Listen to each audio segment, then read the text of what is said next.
special guest, which is my brother from Nigeria. His name is F.A. West. He owns a YouTube channel, Afro Scientific Spirituality. He gives you solutions, the best African spirituality solutions on how to do basic things, also advanced magic in African spirituality, like how to protect and fortify yourself from witchcraft, how to use home remedies to cure some of the ailments that you might have at the time. His channel ranges from African spirituality to deep knowledge about meditation and meditation beads. He also is a major on Egyptian spirituality, which is our spirituality in Africa, which comes from the land of Kem. So without talking too much about Efe, let him introduce himself to you. Om Namah Shivaya, Efe. Hey, good morning, Assonet Fire. Thanks for your very, very elaborate introduction. And I'm very grateful and delighted. I actually kind of see myself as a sort of spiritual scientist. And I am very, very much fascinated and interested in the subject of African spirituality, our history, culture, and tradition. And I am also a student of this topic. And I have sort of dedicated a large portion of my life to the study and investigation of a natural and psychic phenomenon with respect to we African people. And so far, so good. I've been able to uncover so many things. And most of the stuff that I uncover, I usually share it on my YouTube channel. I try to find out how we can be able to trace back our history, to find out who we were as an African people, what we were doing before the inception of our contact with the other races, notably the Caucasian races, the Asiatic people, and who we were before all this nonsense of Christianity and Islam came into Africa, and how we can be able to pick back the pieces of our culture and tradition that have been brutalized by slavery and colonization, how to retrace our footsteps and be able to rearrange our traditional spiritual knowledge and use it to empower and liberate ourselves and move ourselves forward in life. So this is what my YouTube channel is all about. And I also want to thank you as well, Assonet Fire, for having me today, and for your own work in the area of spirituality, Hindu meditation practice, and the African-Indian connection of Hinduism, and your own development and advancement in your spiritual practice in South Africa. So nice to see you today. It's a pleasure. Thank you. Okay, before we continue, I'd like to salute our gurus, those that come before us, those that have initiated us on this path. And then after that, I'll also start with the first question, and I'll tell you how this interview came about. So is it fine? Can you continue? Yes, sure, absolutely. Okay. Om Shri Guru Bhyo Namaha Harihi Om. Guru Brahma, Guru Vishnu, Guru Devo Maheshwaraha, Guru Sakshat Param Brahma, Tasmai Shri Gurave Namaha. Om Guru Bhyo Namaha, Om Guru Bhyo Namaha, Om Guru Bhyo Namaha. Now to our ancestors, Om Pitruganaya Vidmahi, Jagadharini Dhimahi, Tanno Pitru Prachodayata, Om Pitribhyo Namaha.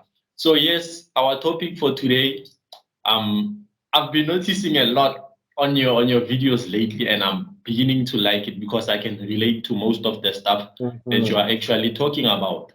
So what exactly am I saying when I'm saying this?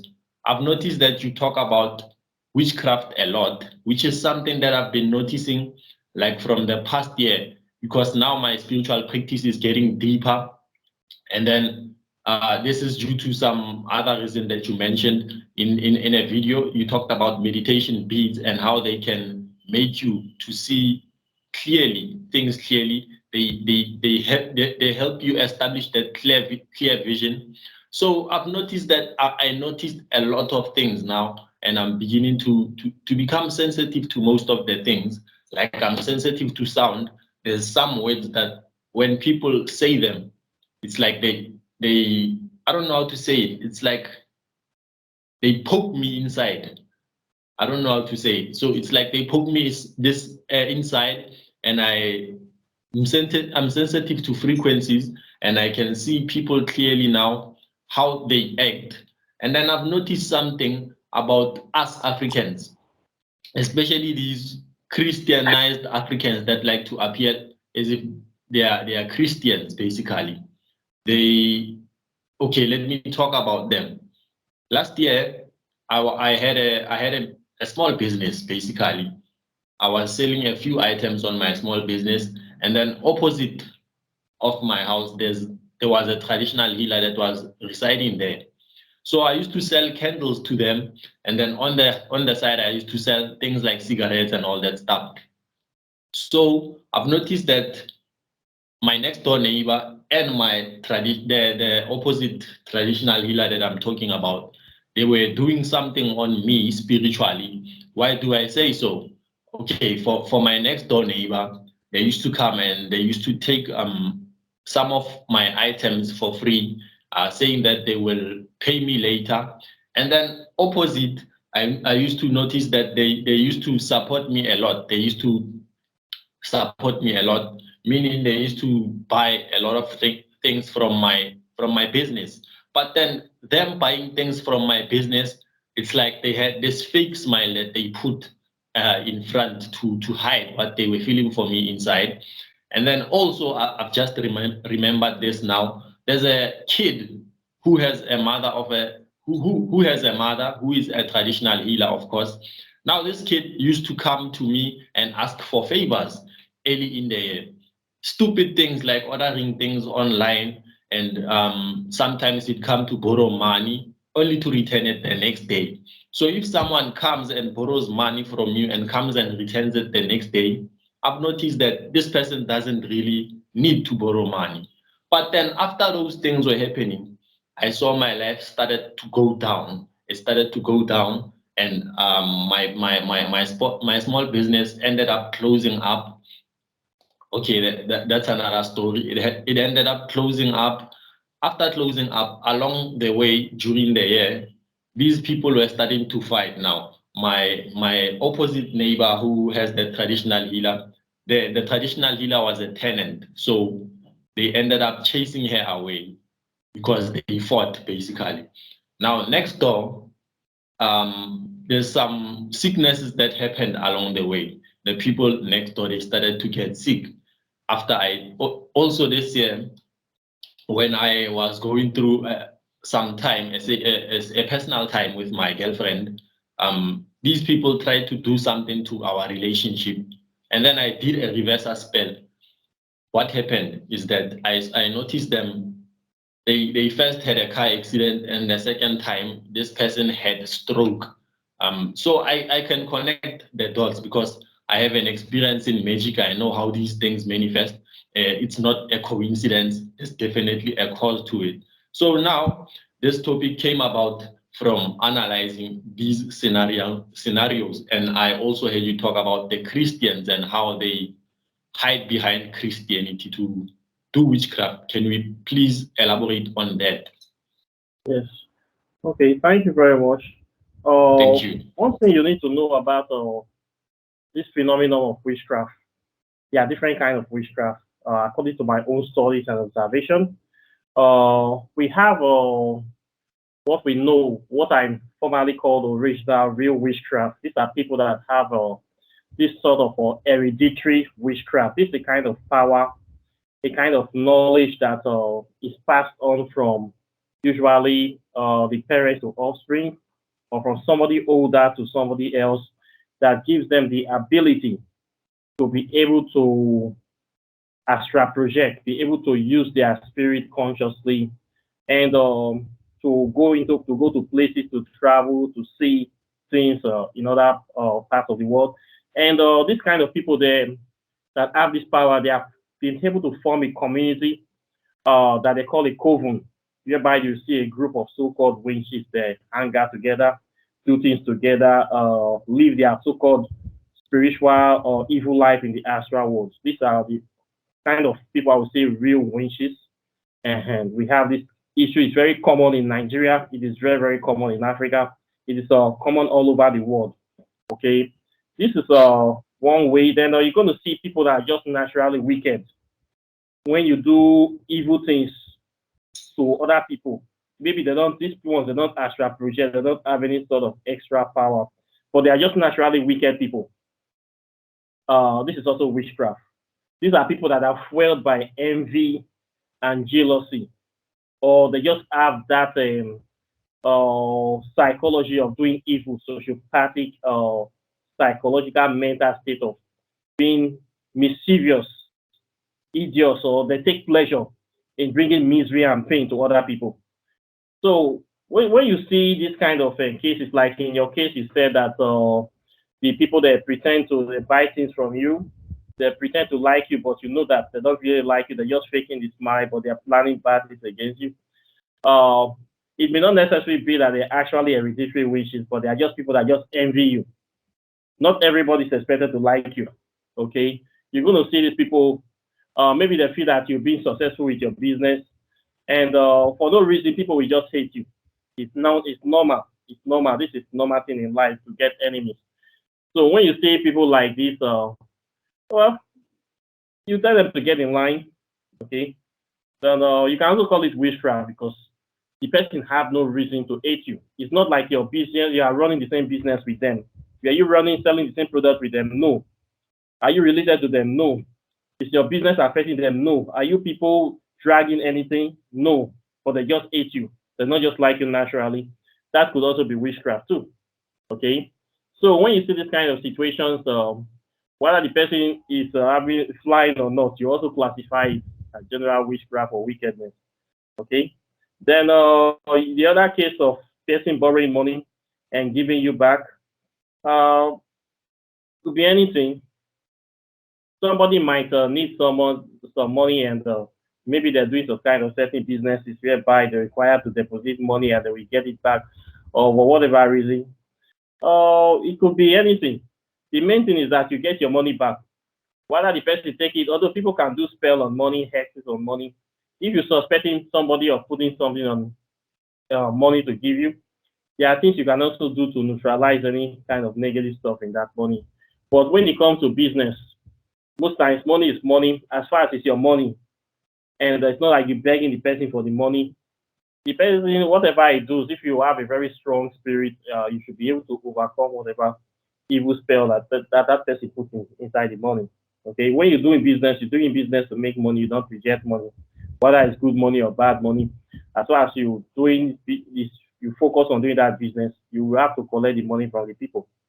Okay, so there are different kind of witchcraft, and once you know about the witchcraft, or what they normally do is to attack people spiritually in the astral world, and you can also attack people spiritually in the physical world too. Any attack that is not physical is a spiritual attack. When somebody lie against you, spread lies, that is a spiritual attack, right? Like the way you see this Caucasian are doing to us in Africa, where they try to lie about our history, is a major spiritual attack. When you give somebody a false religion, you raise somebody from, you tell everything you have ever told the person was a lie. You give them a fake religion, you tell them that they came from nothing, you try to miseducate them. All these are major spiritual attacks that people do on us. Every day, white Caucasians, they are expert in spiritual attacks.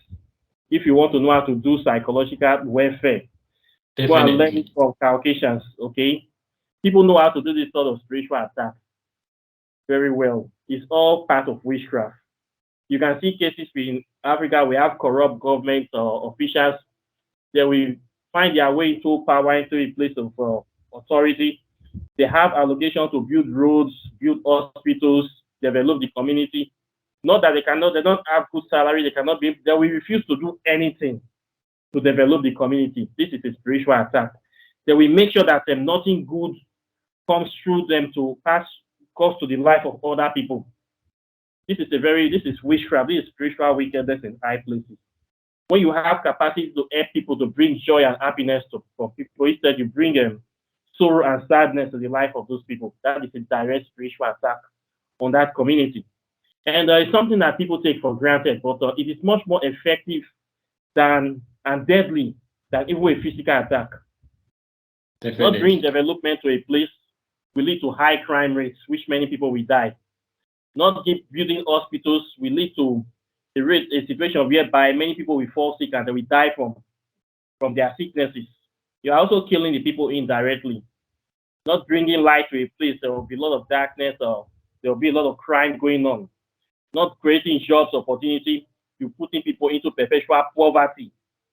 Borrowing money in the name of a country, in the name of a group of people, and not using the money judiciously, you're already putting the future of those people in jeopardy. When you see a government like Nigeria always borrowing money, and they squander this money, they embezzle it, this is a direct spiritual attack on the population of the country. Because now you see generations unborn, they are already being born into debt. Instead of creating a better future for them, they are already born into indebtedness. This is a direct spiritual attack on the future of the children of that country. So we have different kind of spiritual attacks. They are much more deadly and dangerous than physical attacks. Okay, you don't know, the person is not talking to you, but he's making policies that will damage your present and damage your future, and they go scot-free. Okay, people will say things that is not true, that this person is a bad person, this person is evil, don't go to him, is this, is that, is that. It's a direct spiritual attack on the person, because when people hear those stories, they will believe them. Just like they use propaganda campaign in war. All these are spiritual attacks. So we need to be taking them seriously, very, very seriously, because they are much more effective and deadly than physical attacks. Now, in the part of Christianity, for most witches, the hereditary witches and the plain wicked people, they like to pretend to be good. They have to create a facade that they are good to people. They are like the angel of light. They are all about peace, love, happiness, and all good things. And the best place for them to hide, to pretend, is in religion, because religion already gives them that cover. When you go to Christian, it absolves you from your responsibility to your community. It absolves you from being responsible to your own family, to be responsible to your own tradition and culture, because it tells you all you need to do is to believe in Jesus Christ and follow only Jesus. And sadly enough, a lot of people in the world have adopted this. So many of these wicked people, they use Christianity as a cover, as a face cover, as a face mask to do their evil. When you tell them to be responsible to their family, they will quote one verse in the Bible or the Quran that will support them to make them wicked to you. So that will let them escape from their responsibility, because they will say they are practicing their faith. And this is what their faith tells them to do. But deep down, it is not a good thing. And they know this. So a lot of witches in Nigeria, many of them are Christians. You see them going to church 3-4 times a day. You see them always hugging the Bible, always pretending to be good, pretend they don't drink beer, they don't do this, but deep down they are very, very highly wicked witches, hypocrites, and very, very dirty conjurers. So you're going to find this all over the world. It's the same thing. The religion is Christianity is also a witchcraft religion that encourage the destruction of any other person that is not in part of that religion. Same thing with Islam. If you're not a Muslim, they'll call you an infidel. The same thing with Christianity. If you don't believe in Jesus Christ, they say you are going to hell and you are the enemy. So it already automatically condemns every other religion, especially African spirituality, which is what it was naturally designed to destroy. So if you practice your own spiritual system, they see you as the devil, they see you as an evil person that should be destroyed. So Christians are naturally taught to discredit you, to keep attacking you spiritually, saying bad things about you, even though they pretend to like you behind your back in their churches. All they do is to attack other spiritual systems. Even in the so-called Christianity, you go to one church, this church will believe that Methodists believes all Catholics will go to hell.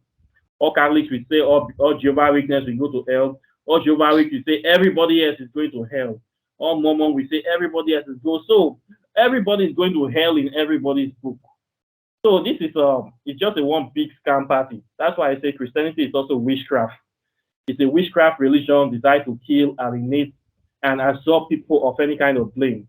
In Christianity, they believe that if I kill you, come to a place and kill everybody, I can do any kind of evil I want to do on this life. I believe in Jesus Christ and we go to heaven. So it's a religion that encourages you to do evil on people that are not part of the religion. So Christianity is terrorism to me, same thing with Islam. And it is also witchcraft. It is synonymous and they go hand in hand. So when Christianity came to Nigeria, West Africa, it's only natural that lots of all the witches, they were so happy to be part of the religion because it gives them cover. You will see many people today in Africans, in Christianity, they will claim persons that they are Christians, they don't do traditional things, they are not responsible to any kind of cultural thing, they don't do it, they don't go to the village, they don't even talk to their ancestors, they call their ancestors demons. That is what Christianity has told them. Every other ancestors is demon, except the ancestors of the Jewish people. So we see many Christians have renounced their African ancestors, called them demons. In Christianity, if you are my brother or you are my father, immediately your father dies, it automatically becomes a demon. You cannot even venerate him, remember him. They want you to forget everything about him. This is the nonsense they practice. But the ancestors of Abraham, Joseph, Johnson, and all those bloody people in the Bible, all of them are not demons. They are all the ghosts of all those people, Jewish elders, all the saints. They are not demons, but your own ancestors are demons. So this kind of religion is designed to alienate and eradicate every other belief system that is not like it. So it's a religion of terrorism. It's a religion of witchcraft. So you're going to see these so-called persons claiming to be Christians. They don't do anything traditional in their life. Immediately their father dies, they automatically want to claim tradition because first son tradition is to inherit father's property. The day their father died, that day they will jump into African tradition to claim that I am the first son to claim everything. That is a criminality and this is hypocrisy and this is sheer witchcraft. You will see these people, it's very common in Nigeria. Somebody that is not a traditionalist all his life, immediately their father dies, they become traditionalists because they want to steal property. Is this why are they not practicing what they preach? So you see them, this Christian religion, you see criminality, it is witchcraft, and it is terrorism religion. And we need to call it exactly the way it is. We need to call it a spade a spade. Okay, it's a religion of lie, it's a religion of hypocrisy. Okay, so we don't need to beat around the bush about it. So Christians are naturally witches. Okay, if you have a person that, especially the most serious ones, if they are not witches, they are very, very stupid people. Definitely. Africans can be Christians and Muslims, wicked people that have wicked, corrupted souls, and highly, highly stupid people. So they should not be treated. You should not see them as yourself. You should be very careful dealing with these kind of people because they have a mental condition that is very, very defective. They are psychologically mad people to believe in this kind of thing because this is something that does not sit right in with the soul of mankind, and it can never reform mankind because religion is slavery. It is mind control, massive mind control. Okay? Definitely. Because it breeds ignorance. Ignorance breeds where there's no knowledge. Where there's no knowledge. Okay. So this is very painful. In Christianity, you can offend somebody. You don't have to apologize to them. You just have to pray to Jesus Christ or go to the priest to go and apologize to the priest. They will forgive you. But what you did, you will not. You don't need to seek regrets for that. What sort of religion is that? Definitely, and it's funny that you're mentioning mind control because Yes. for the past days I've been reading a lot about psychology. So reading about psychology, I've noticed some patterns. Like there's manipulation, there's deception, there's brainwashing. You know, those things have the power to change your character. And these are the things that are mostly done by basic level Christians. However, there's another side to what I'm talking about. I don't know if you in Nigeria have certain creatures, certain short creatures that are sent to people to attack. Do you Okay, know you about? talk about dwarf. Yes, The yes. dwarfs are, we have them in Africa, in Nigeria here. There are a lot of them here. They are not, they are in every part of the world. They are nature spirits. You know, we have a 5 major elements of the air, water, earth, and spirit and fire. The Yes. they call it guafs or mimotias or gnomes. They are Okay. spirits of nature. So you're going to see them anywhere there's vegetation in the farm. So they are also here too. We have good ones and bad ones. Okay. Okay. We have good ones and bad ones when you go to their world. Some of them are good, some of them work with us. Some of them are also bad too. Just like the way you're going to get good and bad people. We have good Yes. humans, we have bad humans. So that is the way their world is. So the bad ones work with bad people, the good ones work with good people. But they have their own supernatural world that is kind of infused with ours. They can come into our world and they can go to their own at the same time. And I don't see them as just all bad. We have good and bad ones too. They are here too in Nigeria.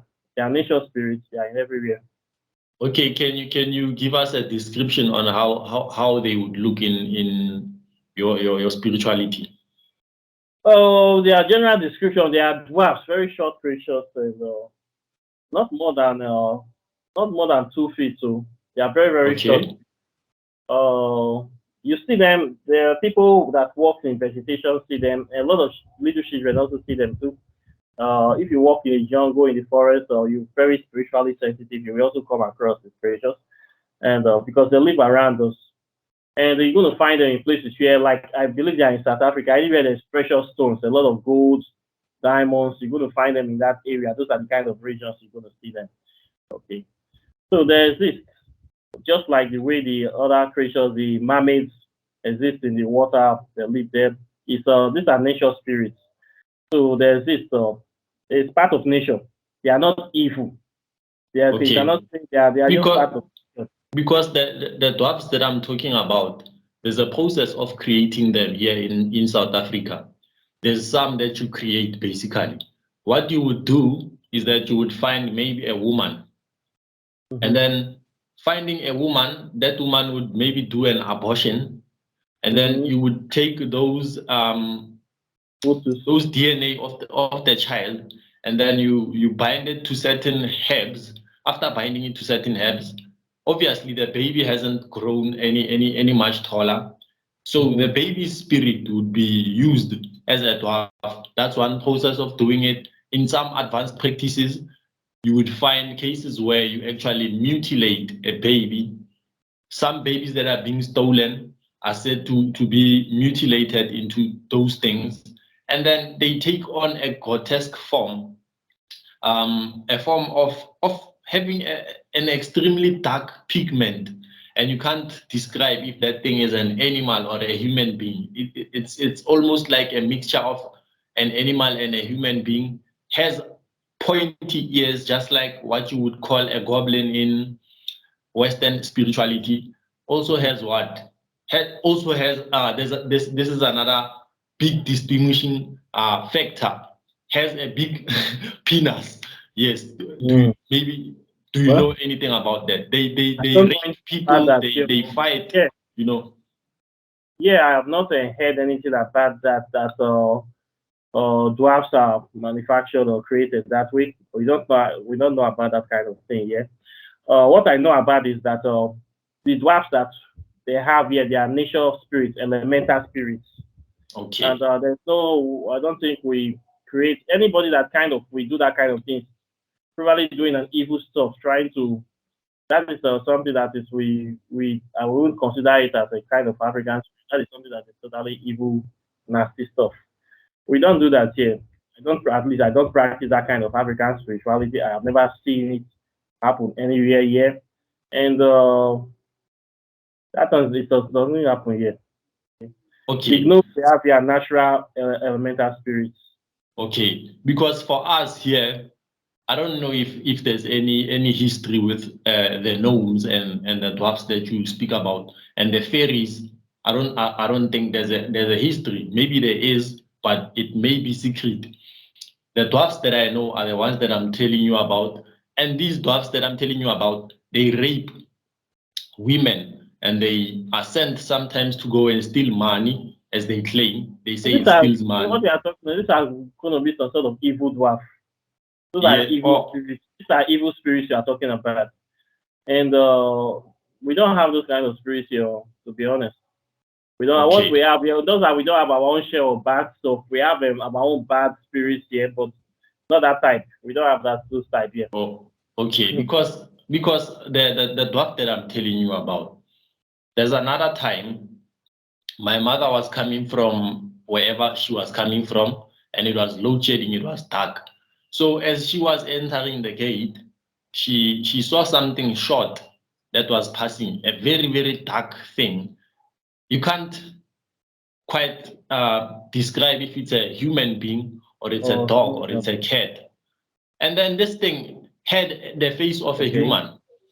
Also, this was also seen by my next door neighbor from that side, which happens to be my brother-in-law. So yes, so he saw that thing, and then he says that, and there's another person who also saw it with him because they were drunk on that night when they saw it, and then they give a description of that thing looking like someone who comes from next door. You know, with these people from next door, this side, they have a lineage of witchcraft, and they've been attacking like the whole neighborhood with witchcraft because now they owned a bottle store or a tavern, to put it like that, a tavern. So they convert people into drunkards. They attack people spiritually, and they have a son there. This son at one point was able to speak, but then when he was young, he started to speak about the things that they do at his house. He would mention like that looked like a cat or a dog, also mixed with a human being. It was black in complexion and it had fur on it. So she saw this thing and it was passing, crossing, going where? Going to that direction next door. Okay, it's fine. So growing up, it's also known around this neighborhood that there is a history of witchcraft from next door. These people also own a tavern. They did witchcraft on most people around this neighborhood. Many people died coming to this place. And then, okay, it's fine. The child, when they have a grandson basically there. The grandson, when he was growing, you know how children are, they speak innocently about certain things. So this son was talking about things that he used to see at his home and the type of beings that they have at their home. So the grandmother, in an attempt to shut this son's mouth, she actually placed a cast on him, which ended up making him a mute his entire life. Because he can hear. When you speak to him, he can hear, but he can't speak. You understand? So such things do happen. And then the being, it used to come also on my, I wouldn't say window, on the wall. The being used to come and used to say, to do sounds, you know, near my window. But then when I open the curtains, it disappears. Or when I'm sleeping on my bed, and then I suddenly notice the being. It's no more there. So I then went to do the reversal ritual. That's when problems started to happen that side. So these are the things that we deal in South African spirituality. I could see that when I spoke to you about dwarves, you couldn't understand what I mean. However, do you also have there's another thing that they like to do when they make pacts to become rich. There's a snake. They take a snake, they go to the graveyard. It's like they take the spirit of the dead person and the snake, and they intermingle them together, and then it grows up into a python that gives money, basically. They say it gives money, but it ends up becoming a demigod, which steals the souls of people, the spirits of people, to actually perpetuate its cause. How does it perpetuate its cause? I'm sure even in Nigeria, you can take a spirit of a dead person from a grave and make them to work for you, either for finance, either for justice, either for witchcraft, either for defense or protection. You can do that. So this spirit, they do that with certain herbs, and then it becomes a python, and then it grows to be a demigod which enslaves and traps other ancestral spirits which work for it. Do you know anything about that spirit in I this don't case? know anything about all these things you are talking about. Uh, Clearly, you have been watching my channel, right? The kind of Yes. things I talk about are things that mostly I can prove are practicable. I know there are Okay. different aspects of spirituality, there are different aspects of African spirituality. We have these people that practice what I would call diabolical spiritual practices, some kind of abomination or horrendous kind of practice. I would call it sheer wickedness. Yes. I don't know anything about those things. Okay. If you're saying that someone is a spirit of dead person to work for you, and that is very possible. That is very possible. We talk about this on that the topic of necromancy. Yes, sir. Okay. This is what I would like to know about. This is what I can be able to say something about. When you're doing libations to your ancestors, you talking to you, calling them just like the way you ask the help from a departed ghost to help you, like the way people call the name of Jesus. Jesus was supposed to be somebody that has died. They are not calling on the spirit for help. Yes. Same thing an African spiritualist will do when they call their ancestors for help that has crossed over. We agree. You may not necessarily go to the person's grave for doing any other thing. Okay. So this is what I know about all these things you are talking that if they do this, I'm not really much interested in those kind of horrendous practices. I don't practice it and I don't condone it. So I think you should look for those people to be asking them directly. And certainly there are some things that are repugnant to human imagination and Yes, sir. to way of living. What you are talking under the supposed to be under the domain of ritual money sacrifices, is it not? Some kind Yes. of things that people do. Those kind of things, I don't do those kind of things. I'm not interested in them. And you mostly see these kind of things in Nollywood, Nigerian movies. And you should not be asking me those kind of questions because this kind of outrageous act is not what that is not what African spirituality represents. Okay, there are some sort of evil people that do those kind of things.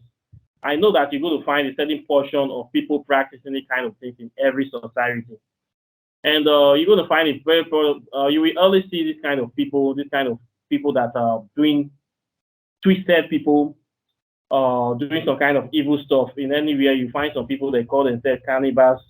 Some do organ trafficking, some do money rituals, killing people to make money. This is a major problem in Nigeria as we speak. And it's a pandemic, if so to say. So these are the kind of things that give African spirituality a bad name. So I don't know about those things. I don't wish to know them. I don't wish to practice them. And I don't wish to encourage those kind of things. Most of these things are under the realm of superstitions, insanity, and madness. That is why we classify it. Okay. If you want to get well, you need to work hard. You need to how many good things you will do to make money. It's not about going to do some abominable rites to make money. Some things that you cannot even mention in public. This is not the kind of thing. Killing other people to make money. This is an aberration. And I want those people to be caught and put in prison for the rest of their life. Because these people they are not fit to be in society. So these are not the kind of things that represent African spirituality. It's not things that if you that I'm interested in. What I study is I study how the way ancient Egyptians practice their own spiritual system, science of living, how to be in harmony, how to work in harmony with the universe, a win-win situation, common sense spirituality. This is what I focus on. I'm not afraid of witchcraft. I know witchcraft exists. I know people can astral project. I know people. I have experienced witchcraft. I come from a family whereby I would say like 60%, half of the family, they have this. They are filled with witchcraft. It's something that is very common in Africa. Every family have it. You're going to see evil people that are doing evil, but this is what they choose to do. It is their own making, their own lifestyle.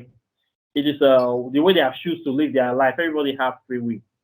So I don't give a damn about what they do as far as they don't use it to affect me and they don't use it to destroy lives. What I do here in my channel is to empower people with the right spiritual knowledge so that they can be able to protect themselves against these evil people. This is what I do on my channel. Okay. Yes. So I'm not here to promote or encourage witchcraft or superstitious belief. I'm not here to condone their practice. Okay. The only reason why I'm talking about it, it's because it's related to witchcraft. Yes, it's definitely related to witchcraft and wickedness. Yes. And you're going to see a certain portion of people that do all these things in every culture. So it's related to them, but I'm not interested. What these people are doing, they are not practicing. I don't consider it African spirituality. I consider it wickedness. These people, they cannot talk about their practice openly. The way I talk about stuff on my channel openly, they can't because it's evil. People, they cannot talk about the things they do in public because it's wicked, it's evil stuff they do. But me, I can talk about the stuff I do in public. You see the difference between me and them. So this is the point of, this is why we need to keep exposing this evil stuff in African. I know some of those crazy things happen, but these are the domain of mad people. Okay. Okay, perfect. So talking about the psychology mind control thing, I've also noticed that English in its origin, it's a witchcraft language because some of the things that you do, that you say in English, they have an ability to demotivate you, to gaslight you. Okay, what is gaslighting for those of you who don't know? Gaslighting is when someone makes you doubt your judgment, basically. Uses psychological techniques to actually manipulate you into thinking that your judgment is not powerful. Psychology is also witchcraft. For those kind of things, for people that have weak minds, if people that have weak minds that don't have or they are not sure of what they are saying or what they represent, those are the people that this kind of psychological manipulations will work on. If you definitely not work with somebody like me. And when I do for me, the way to live your life is to be authentic, to be true to who you are. When you are true to who you are, it will attract the kind of people that resonate with you. So if you are down to earth, you will attract people that are down to earth. If you are living a fake life or you are trying to seek approval from other people, that's where you need to be worried about gaslighting, all this kind of necessities of behavior. I am somebody that if you can stay with me 3 days, you can stand me for 3 days, you can probably stand me for the next 10 years, 20 years, because I'm not going to change anything. This is the way I am. So I don't need to worry about that. You see a lot of white people, they are kind of their techniques. Most of them they think that, or they feel that they are superior to other people, that can be able to manipulate people and you should see things their way. So they are the people that use all these techniques. It's not for people like us. Okay. For spirituality, spiritual people, what you need to do is just to be authentic to yourself, be authentic, and maintain a positive mental attitude, and do not forget your roots. Do not forget your roots. That is one thing. Your roots first, okay, because you are the physical representation of your ancestors, people that have come before you. You are the continuation of that bloodline, so they are directly connected to you. Their blood is in your vein. So you should honor that bloodline, honor that linkage. You hear that word, honor your father and your mother. This is that spiritual connection we need to honor. So you should not throw it away. It should come first before anything. Because the spirits that are protecting you on this planet are those spirits that are attached to your bloodline. Not any other spirits from any other far place, not any other deity you will make pact with. not any other thing that you will do. Those are the ones that are there. Before you do anything with any other spirit, these ones must be involved. So that is what you need to focus on. That is the point. This is what Christianity and Islam try to break that connection from us. Okay. Now there are some people that say these evil witch people, they have polluted their own bloodline with witchcraft. So what they are honoring and what they are loyal to is their coven. A witch is only loyal to his coven and his fellow witches, not fellow humans. So we don't count those people as part of humanity. They themselves know that they are not part of their own. They see themselves as forces of destruction. So this is their own laws. They have their own community, their own rules and regulations. It's their own thing. So we should not be worried about them. We're only worried about them when they cross the line to come into our territory, to come and hunt and do their evil. Okay, if somebody says he wants to be a witch, there's nothing you can do to stop him. It's his own free will. He likes it, he enjoys it. People go out to use their own money to buy witchcraft. People go to be initiated into secret societies to do evil. People do all these things. It's their free will. The world is a big place. Everything is happening inside. Everything exists inside. So the problem starts when you now cross the line and start coming to do your activities on me or one of our people, and then we get upset, and then there's going to be, a confrontation, and then we fight. So most of the times when these people do this, they are evil. They push it on people. People feel overwhelmed. They feel that they need help. They are confused, and they come to meet people like one or two of us and start complaining they are being bewitched. And we give them solutions. This is one or two things you can do to free yourself from this kind of situation. And that is all. Life goes on. There's a reason why we are here on spiritual paths, including you too. There's no way you're going to be in this life. You're not going to confront good and bad people. You're not going to come in contact. Just like a jungle, you see different animals always fighting each other for food. This one try to eat this, this one try to eat this, and life goes on. The strongest survive. You need to protect yourself, fortify yourself. How do you do this? You do this by knowledge of your personal surroundings, or knowledge and understanding. This is the knowledge we are studying here in African spirituality. We're not just studying for studying sake. We are studying for empowerment, for protection, for prosperity. This is the reason why we are here. So this is why I encourage people to practice African spirituality. Don't ignore it. Learn it. You don't know when this knowledge will help you, because there are bad people around it. There are all sorts of crazies around it. And if you don't, so one day somebody might decide to target you. And if you have found one thing, you can just become a victim for nothing's sake. But if you protect yourself, you might be able to put up a fight. And then when the person sees that this one is hard to get, then we look for a more easier victim to take advantage of. Okay. So this is my take on the issue. Okay, so I want to also ask you another question. You have everywhere, obviously, we have spirits like Obatala, the Orishas. In Hinduism, we have like the Devas and the Devatas and the Devi. In Egypt, we have Heru, we have Thoth or Tahuti. Yes. We also have Osiris. We also have Ra. Okay. Okay. And then, yes, and obviously it's a different vibration for those spirits, basically. The hierarchy between them and the ancestors. How is it possible that you'd find a necromancer who does necromancy and uses necromantic witchcraft on other people, but when you find such spirits, you are able to protect yourself? How does that work? Isn't the necromancer supposed to be more powerful than the ordinary person who's worshiping those spirits? And if so, how is it that the spirits that are working with necromancy are not popularized like the spirits that I was talking about? How is it that how is it that the Orishas are more powerful than those spirits, whereas they are popular? Because mainstream mindset would be that if something is popular, it's not good, basically, it's not strong enough. But how is it that when it comes to spirituality, it's actually the opposite? Can you please speak about that, if you know anything about What it? I gather for what you said is that you mentioned the Hindu gods, the Egyptian gods, the Orishas, the West African pantheon. All these are different family of spirits. These spirits basically made up the gods of the lands of those places, of the people, the indigenous people that are venerating them. These are the people that created those spirits.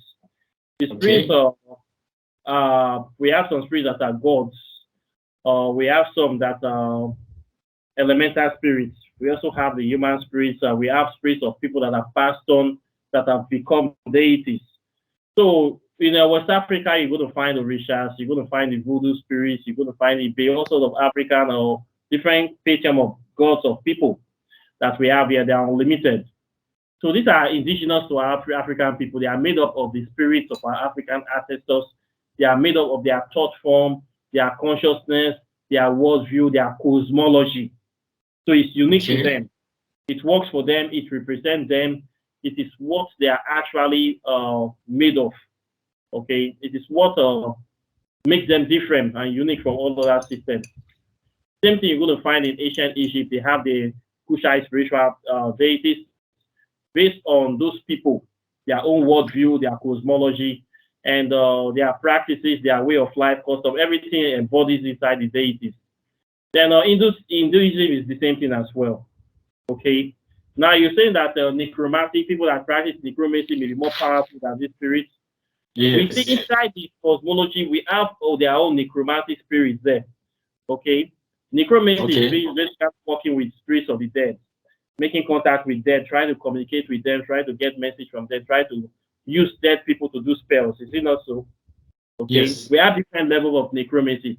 Necromancy is something that is not for everybody. Okay.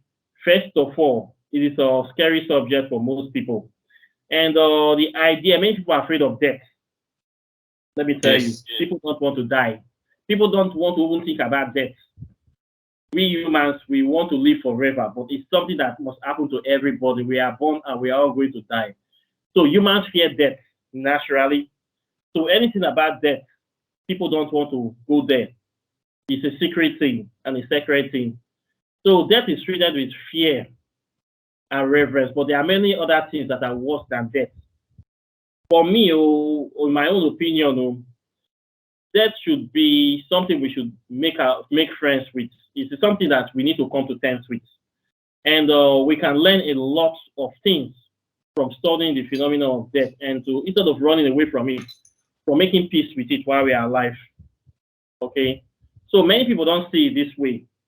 So a lot of people run from this phenomenon of death, anything to know about how does it work, which spirits are working with it.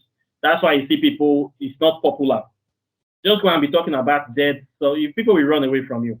But talk about life, talk about food. But the way people don't want to know that. So people, they want to shut themselves out until the day they will die. People are afraid of death, especially Christians and Muslims. They want to go heaven, but they are the ones that are afraid of death the most. We on the spiritual path, we are not afraid of death because we know it's an eventuality and we see it as the greatest power in this earth. For death is the path to life, and life is the path to death. And every living thing in this earth, from plants to animals, must pass through these gates. So for you to be a good spiritualist, you have to come to terms with death while you are alive before you actually die. I used to tell people that I already dug my grave before I came to this life. So you should need to be ready for it. It's something you'll be ready for. A lot of people are afraid. So you need to open your mind and accept it as a possibility and even venerate it. For people that want to really take their part of spirituality seriously, you need to venerate deities that represent that phenomenon of death, because they are very active and it's a very powerful deity. Only few people can go to this place. Only few people can do this thing. So you say it's only few people realize this. So it's not popular. It's not the place you're going to see crowd of people venerating or doing things like this. You're not going to see that. It's just these few days a lot of people are waking up. Like now you see the veneration of a deity like a Santisima Moretti, the Mexican deity of death, the feminine counterpart of Anubis, the Egyptian god of death. or Ampu. It's just these few days, the acknowledgement of this deity is becoming more popular now because Yes. people are afraid of this. When you mention it, people run away. Okay, so in the future, I know that a lot of people are going to embrace that and they will start venerating these deities that represent this aspect of life. So it's a scary subject for most people, even till now. But you can never actually truly begin to live if you have not made peace with death. This is what you will know, and it will give you a better perspective of your life. Okay, that is why I venerate and Santisma Morete is part of my deity, my Patreon, Apu, Anubis. I see them as my friend. You can see the representation here. I don't hide it. Okay, not many Definitely. can connection. Not many people can be able to understand this. People are afraid. They don't want to die. You see it. When you do your libation to your ancestors, that is a mind form of necromancy. When you pray to Jesus Christ, you pray to some, it is also a mind form of necromancy, something that have died. You are trying to make contact with the dead. You're asking the spirit of a dead person to help you. Is that not necromancy? It is. What do you find as that? That is a mind form of necromancy. But people do this unconsciously, but they don't know. But we in African spirituality, we try to do this consciously. There are different levels of this. Okay, people use for darker aspects, but you need to just know and make peace with your own spirit guide, with your own ancestors, because they are always there with us. So you need a vehicle for doing this, and you need to be very conscious about doing this. Okay. Okay. So this is my perspective on the subject. Okay. I've noticed certain things about spirituality that I didn't know before, and this is the topic of mental illness. Sometimes you go through periods of deep depression. Sometimes you go through periods of ecstasy and bliss. Do you know anything about spirituality causing mental illnesses in some people? Yes, it can cause mental imbalance if you don't practice it properly. Okay. If you don't have a good foundation, it will cause serious mental imbalance. If you listen to speculation, that's why in my program or before people start, I talk to them. When I say I want to talk to you, I know a lot of people that come to this spiritual path, some of them are mental patients. Some of them are actually suffering from different degrees of mental illness. Some of them have been twisted by constant exposure to poverty. Poverty can make somebody go mad. Yes. Are you aware? Definitely. Yes, many people, they are mad people. When you see the way they behave, you see the way they dress. When you come to Nigeria, you go to some kind of ghetto, you see people that poverty have dealt with. You see frustration written all over them, depression, hunger. You see it on them. They cannot even think well. They can't do anything well anymore. There are some people that have gone from church to church to church to church. They have been mentally assaulted and abused by all sorts of pastors. When you see that they don't think straight anymore, even in Christianity, many of them are mental cases.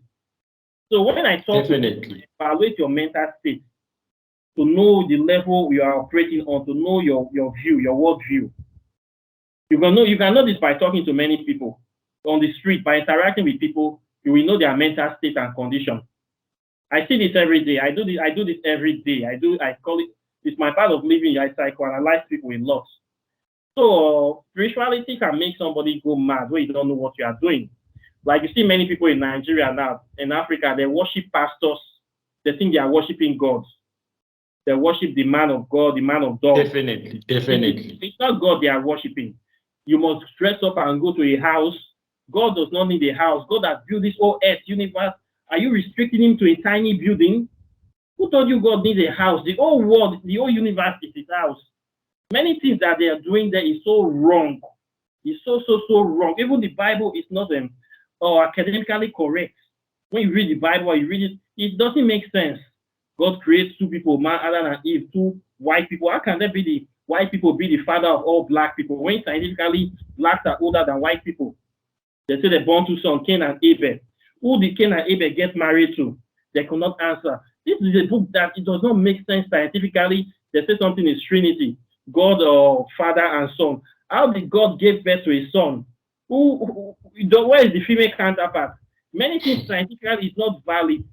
So for you to believe all these kind of things, you have to be mad. You have to have a certain level of madness Islam, like for instance, their holy prophet Muhammad is a pedophile. Have you read the Quran? Muhammad was 53 years when he married his wife Asha, a 6-year-old girl, and he consummated the marriage when she was 9 years. It's in the Quran. So Muhammad was a pedophile. How can you call the pedophile the most holiest man in the world? Does it make sense? For No, you to it's not. do some certain things in religion, you have to be mad. Okay? You have to be mad. So religion makes people mad. Most of the people, that's why you need to be very careful dealing with them. Then when you question the Muslims about it, the next thing they want to kill you. The next thing you say, they are holy prophets, you have to die. A book that says that woman's skin is sinful. You look at the woman's body, you look at the woman, you are going to hell for eternity. The same book promises you that if you die for Allah, it will give you 72 virgins in heaven. Something that they criminalize that is evil in earth is not evil in heaven. You imagine the people that believe this kind of garbage. You ask, are you well? Are you okay mentally? Is this not madness? You see this kind of madness. You come to Africa. I've also noticed in Hinduism. In Hinduism, there's also that mindset, like you have to live a certain way. There's certain foods that you're not supposed to eat. You are not supposed to have sex. Sex is bad. You are not supposed to. You mean those Agori people? Okay, look at the Agoris in Hindus. Those ones that will rub shako and sit down with all those bush. Are they not mad people? People that eat human excrement, that sit in the bush from morning till night. Is that not madness? Meditating. Even in Hinduism, Buddhism, you see the same madness being expressed. Most of the Buddhist monks, when I was inside, they are very lazy people. I call them the most laziest form of spirituality is Buddhism. Ask me why. How can you call it a spirituality? You sit in your temple walls, meditating from morning till night, doing nothing, and people will be bringing food for you to eat. Is that not the height of laziness? And you say that the world is not good. This is bad. This is bad. Everything is bad. But you're only just to sit down and meditate from morning till night. You are not actually doing anything to change anything. They're the same people that are bad are the ones bringing food to you. And you are not actually eating those food every morning. And you keep telling them that they are bad. What kind of laziness is that? It doesn't make sense for me. Okay, I believe spirituality should be a practical thing. You cannot call yourself a priest. You have never gotten married in your life. You have never had children. You don't know how to run a family. You don't know how to run a business.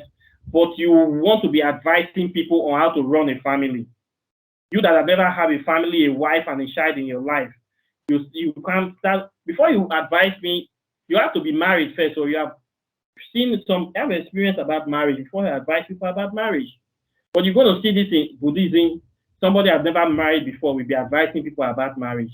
You see this in Catholicism. You see this in priests. They are not supposed to get married. They are marriage counselors. What sort of nonsense is that? Definitely. Many people don't use common sense anymore. So when you stop using your common sense, the next thing is a madness. You become a sheep. The sheep must need must need a leader. So there is a stupid animal now where you cannot think for yourself. A wolf is better than a sheep. Okay, so you're going to find a madness in spirituality everywhere, all over the world. Yes. Everywhere, all over the world, you're going to find some certain group of mad people. So religion is something we must find a way to do away with, because it is what is making Africa poor. Okay, if we're going to say what are the problems, so we need to get rid of religion in Africa. There's no way we can do this. We need to start teaching the children the right thing. Remove religion from our educational curriculum. Remove it straight. You want to teach their children religion, should do that at home. We need to be teaching our children how to use common sense, science and technology, practical approach, and also African spirituality and history must be emphasized. African pre-colonial history must be put in place of religion, must be emphasized. Very, very important. We are now using our own government to brainwash our own children. Put inside, how are we going to grow? When their Chinese children are building stuff every day, our own is learning how to pray and cast and bind. So this is because to reality. Obvious. It's because obvious. People have refused. When you say this in public, they will say you are the son of the Satan. The Christians will attack you. The Muslims will attack you. They won't want your head because they don't want progress. It's not witchcraft. They don't want good things. And the witches that are inside the church will be echoing this notion. Oh, you're insulting the religion. All the witches, all the evil people, they are all inside the religion doing their evil. So you have to be very careful in Africa. When you want to speak up for Africa, you have to be careful because you don't know who is who. All the evil people we have, they are inside this religion, hiding it, promoting it because they know that the religion is breeds ignorance. And when there's ignorance, there's wickedness, there's destruction, there's all sorts of strife. They can be able to roam and do things freely and hide under the religion to commit evil. That's why we need to expose this religion and kick it out of Africa. Because for me, I've noticed that in Hinduism, there's a lot of gatekeeping. They like to enforce the idea of a guru, and then when you ask more about a guru, they can't even tell you why you need a guru. I've been practicing Hinduism from 2019, and everything that I've been practicing doesn't come from a guru.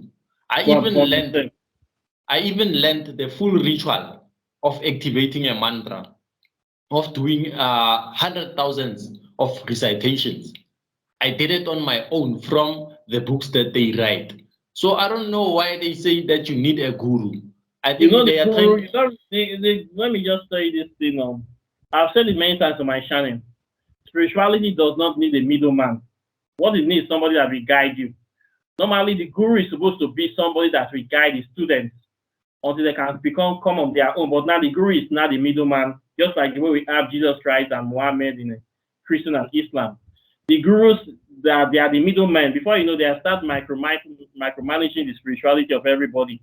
You don't really need that. If you are advanced to a certain level, you discard the guru.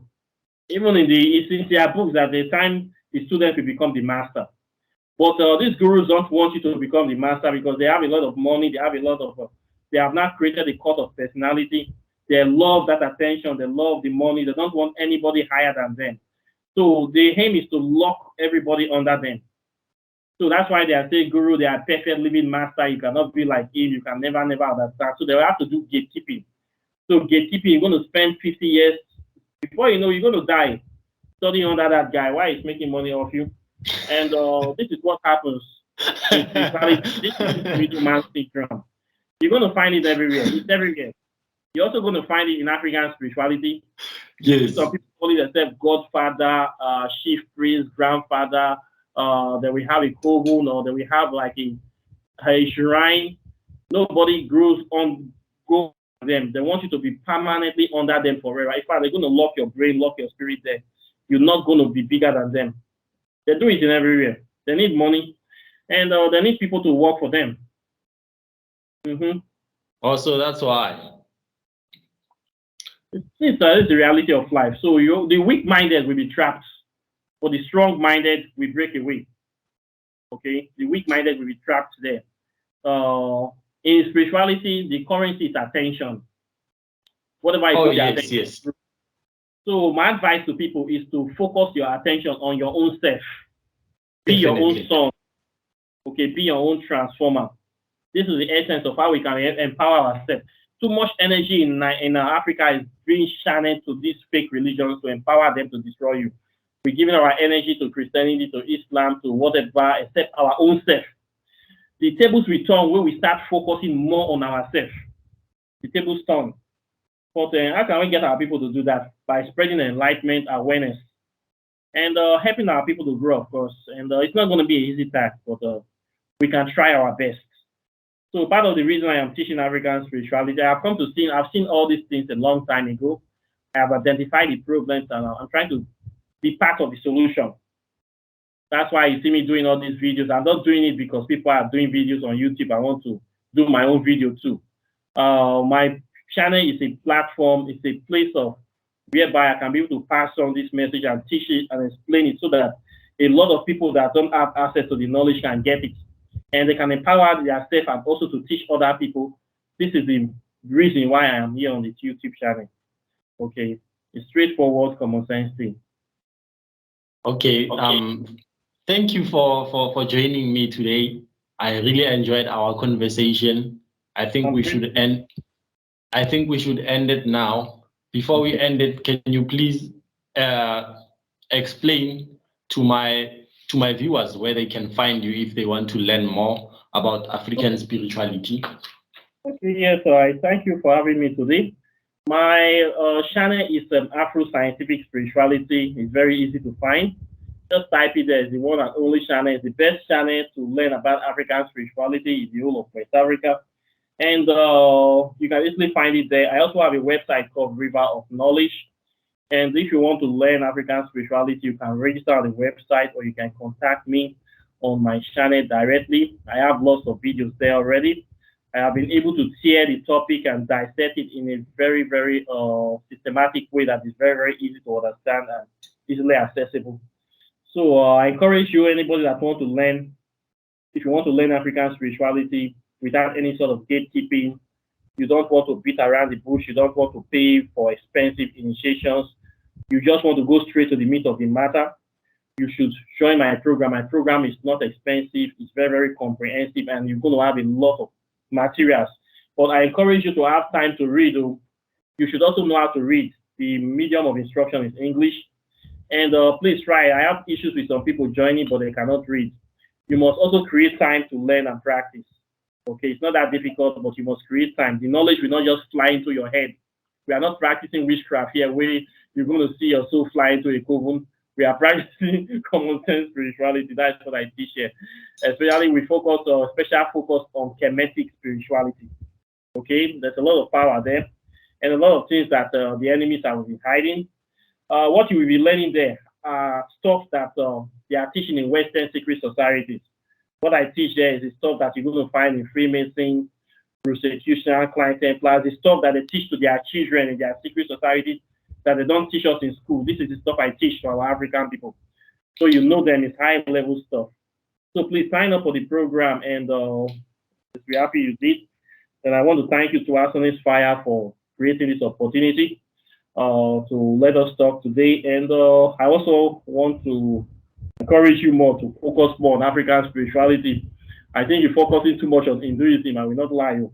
I would like to hear more about South African spiritual practices. I would like to hear more. I would like to see herbs that are native herbs in South Africa, native medicine stuff. I would like to see more of those things on your channel too, so that I can still know more about. I really don't know much about South African spirituality. The positive side, not the evil side. I would like to see the kind of herbs they're using, the kind of stuff and stuff like that. It would be interesting too. So we can share knowledge in regard. Okay, let me explain to you why I actually focus too much on Hinduism and magic. In South Africa, we have a very, very strong history of gatekeeping. To get initiated around here, you would need a total of about 50,000 rands to get initiated. How much is that in dollars? It's about, let me check. It's about 2,000 to 3,000 US dollars. That is. So to know a lot about the herbs, to know a lot about those things, you would need to take out so much money. And most people, they don't want to share their knowledge, basically. You get people who get initiated for free, but those are rare cases because nowadays it's a business, this thing, understand? And being a business, I didn't want to have anyone to have that kind of power over me. So I went to the practices of Hinduism because I could access a lot of information and knowledge in Hinduism. And in my practices of Hinduism, I wouldn't say I'm a Hindu as you would see most Hindus out there, because I have Black African Hindu friends. They don't like me, and there's Hindus that don't like me, basically, because my practices are more of a common sense practice, and they are more focused on improving myself. I don't focus too much on escapism and Hinduism. I also have some of your beliefs that you have, that you can't ask someone to help you with problems who doesn't actually live that life. Going to a guru to ask about how to manage your family life, but they are not married. That's not my thing. And I'm also a person who likes trying out things. So I have that aspect of trying out every spiritual system. If I get results, I maintain that practice in my spirituality. So I'm not necessarily confined to Hinduism. And if I were to bring Hindus here and we would talk to you, you would see that they don't like me because I don't get along with most of their practices. Obviously. So yes. I'm very happy to hear that. That is the truth. Spirituality does not need conforming. You have to be unique. So to follow one brand say everybody must follow the same rule. That's why I love about spirituality. You must adapt it to your own lifestyle. It must be adaptable to you. So you cannot say everybody must follow the same thing, follow the same. No. So your approach is unique, and that is the way it's supposed to be. Even if you follow the system, you take what is useful, then modify it, innovate it, move forward. Life must be progressive. You must not restrict yourself. When you restrict yourself to a system, it's death. Perfection is death, or nothing to learn anymore. There's no need. So we must keep evolving. So you must evolve. So I agree with your assertion, and I'm very happy to hear that. So I'm very grateful. Because the practices that I do in Hinduism, they are similar to Egyptian practices. But because now the white people, they took our knowledge. Now we don't even have chants to chant for Egyptian gods. We don't have rituals to do. I have some in my work, so I might have to share them with you. I have Kemetic chants. Yeah, I have Kemetic meditation chants that I use. We have those chants. We still have them. I have some screws, and I still use those chants, and they are effective and they work for me. I use them on a daily basis. Okay, we have chants. We have Kemetic chants. If I can get access to them, I'll also try them out, and then if I like them, I'll continue with it. That's basically my personality. Okay, no problem. Okay, I'm very happy. So, thank you for coming in, and we'll hope to chat next time. Hope to chat with you next time when you're free. Thank you, sir. It's always an honor. Bye-bye. Have a great day. Okay, peace. Same to you. Thank you. Take care.